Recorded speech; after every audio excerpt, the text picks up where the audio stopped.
نہ کیا کرو میرے عزیزوں۔ اب جب یہاں تک بات آ گئی تو ایک جملہ میں آپ سے اور کہہ دوں۔ ابھی مجھے پرچہ ملا 3 نام تھے، ہے نا؟ ابھی میں نے جو پرچہ پڑھا 3 نام تھے۔ بہت سی جگہ گجرات میں چلے جائیے تو پورا دفتر تھما دیتے ہیں، ہے نا؟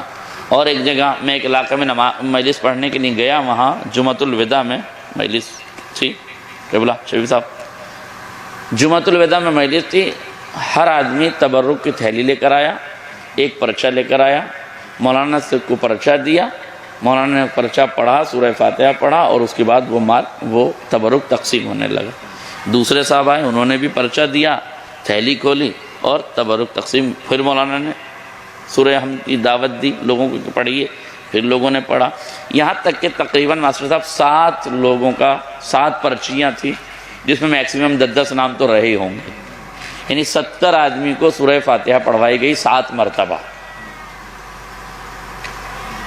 یہ حکومت ہی بنیوں کی نہیں ہے، لوگوں کا مزاج بھی بنیا گیری والا ہے۔ خالی سلطنتیں ہی بنیا گیری سے نہیں چلتی، کبھی کبھی لوگ بھی بنیا گیری کے چکر میں آ جاتے ہیں۔ مجھے یہ بتائیے، یہ 7 لوگ 7 پرچیاں لے کر 7 مرتبہ سورہ فاتحہ کیوں پڑھوا رہے تھے؟ اگر 7 آدمی پرچیاں دیتے، ایک سورہ فاتحہ پڑھوایا جاتا اور سب کو پہنچا دیا جاتا تو کیا نہ پہنچتا؟ مگر ہماری ذہنیت کیا ہے، میں آپ کو کیلکولیٹ کر کے بتاتا ہوں، جو بچے سوچتے ہیں۔ ہماری ذہنیت یہ ہے کہ ہم نے سوچ لیا ہے کہ ایک سورہ حمد پڑھنے کا 1 کلو ثواب ہے، ایک سورہ حمد کا 1 کلو ثواب ہے۔ اب اس میں اگر 10 نام ہوں گے تو 100 گرام جائے گا، 2 نام ہوں گے تو 500 گرام جائے گا، 20 نام ہوں گے تو 50 گرام جائے گا۔ جیسے آپ نام بڑھاتے جائیں گے گرام کم ہوتا جائے گا، یہی تو سوچتے ہیں لوگ، ورنہ کیا ضرورت تھی؟ اس کا مطلب کیا ہے؟ آپ کیوں سوچ رہے ہیں کہ اتنے ہوں گے تو کم ہو جائیں گے؟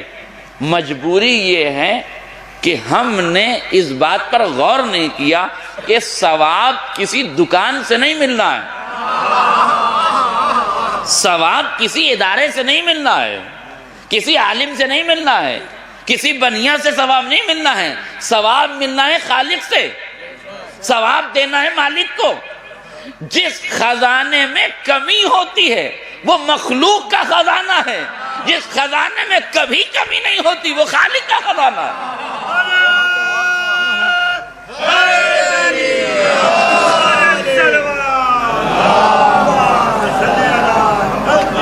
لہذا جب اس نے عطا کرنا ہے، علامہ جوادی مرحوم فرماتے ہیں کہ اگر جنت ہماری ملکیت میں ہوتی تو ایک کالونی ہوتی جس میں سارے ہمارے رشتہ دار ہوتے، اور غیر کو تو ہم آنے بھی نہ دیتے، اور اپنے لڑائی جن رشتہ داروں سے ہوتی انہیں تو پھٹکنے بھی نہ دیتے۔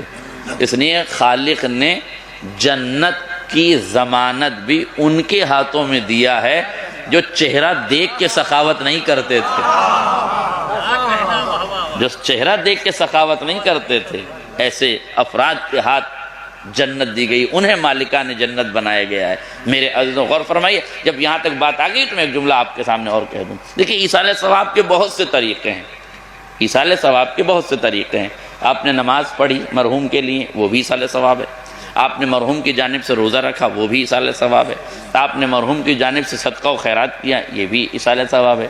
آپ نے کوئی مدرسہ بنوایا، یہ بھی ایصال ثواب ہے۔ کسی بچے کو پڑھوایا، یہ بھی ایصال ثواب ہے نا؟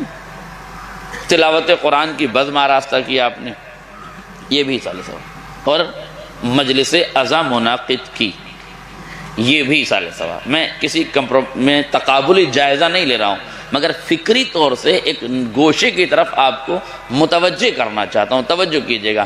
ہم نے نماز پڑھی، ایصال کر دیا، ہم نے روزہ رکھا، ایصال کر دیا، ہم نے تلاوت کی، ایصال کر دیا، ہم نے صدقہ و خیرات کیا، ایصال کر دیا، ہم نے مجلس عزا کی، ایصال کر دی۔ مگر میرے عزیزوں یاد رکھیے گا، ان سارے اعمال ایصال ثواب میں جو حیثیت مجلس کی ہے